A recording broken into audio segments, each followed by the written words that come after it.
But summer is not only the time for a good lobster roll, it also means it's time to travel. So that could mean also packed airports, long lines, rising prices, people walking barefoot in the airport. But before you book that flight and that PTO, Million Miler travel expert Brandon Blewett joins us with his summer travel hacks. Thanks for being back, Brandon. But first off, airline prices have skyrocketed. Think about the fuel prices and all the other things. But what are some things people can do to find cheaper tickets? So I think the best way to search for airfare right now is to use an aggregator like Google Flights. And one thing that you can do is that you can set an entire metro area as your departure and your destination. And then with the calendars and these aggregators, it'll actually show you the flight prices by date. And so you can find the cheapest price. So that's generally the best way to find the lowest airfare. I like the metro area hack too, because sometimes you get so caught up and married to one airport and you're like, oh wait, I can maybe take a train and go to New Hampshire. Or if you're going to Disney World, you don't have to fly to Orlando. You can fly to Tampa, rent a car, and drive, right? That's a good point. So 4th of July is coming up.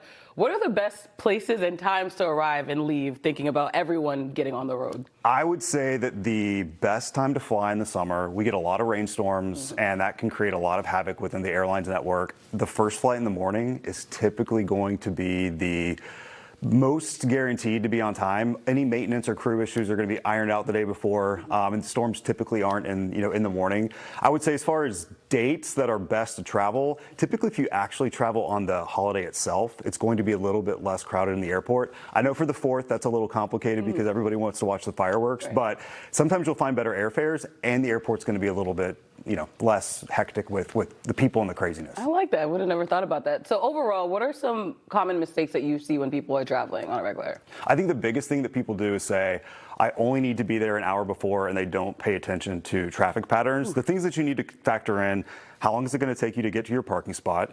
Do you have a parking spot? Or are you going to be circling the garage or the lot? Go ahead and book that. You're probably going to have to take some type of tram or bus to get to the airport. And then most airports now, TSA has the wait times on their websites.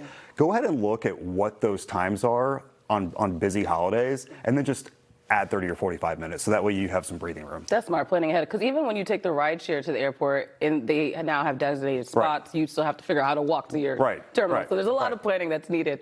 All right, quick weekend trip. What are the essentials for someone that they need to put in their carry-on? I say any trip, whether it's for fun or for pleasure, make sure that you have 24 hours worth of clothes, toiletries, chargers, everything in a bag that you can put underneath the seat in front of you. So that way, if something happens with your luggage, you're not stranded and you're not having to wear the same thing for 48 straight hours. That's smart. My mom always says pack a bunch of underwear. Yes. That's small, it should fit in the bag, right? Exactly. All right, we're going to do a quick lightning round. All right, see what you think. First one, window or aisle? Aisle. Okay, for your legs. Yes. Carry-on or check bag? Carry-on always. Nice. Best airport in the U.S.? DCA. Okay, that makes sense. They're efficient. Yes. What's your must-have travel app? For me, it's Flighty, and this is sort of, maybe I'm a glutton for punishment because it tracks all of my flights, the miles, the delays, the times I spent taxiing, and at the end of the year, it tells you how long you've actually been in one of those metal tubes. Okay, I'm downloading that later. Okay, finally, where do we find you online? BrandonBlewett.com is my website, and then I'm also on Instagram and X. It's Brandon in the Air. Love it, Brandon. Well, thank you so much for the tips. All right, and you can, of course, find him, Brandon in the Air, or just grab a copy of his book that's out now, How to Avoid Strangers on Airplanes, which I will also need to be doing.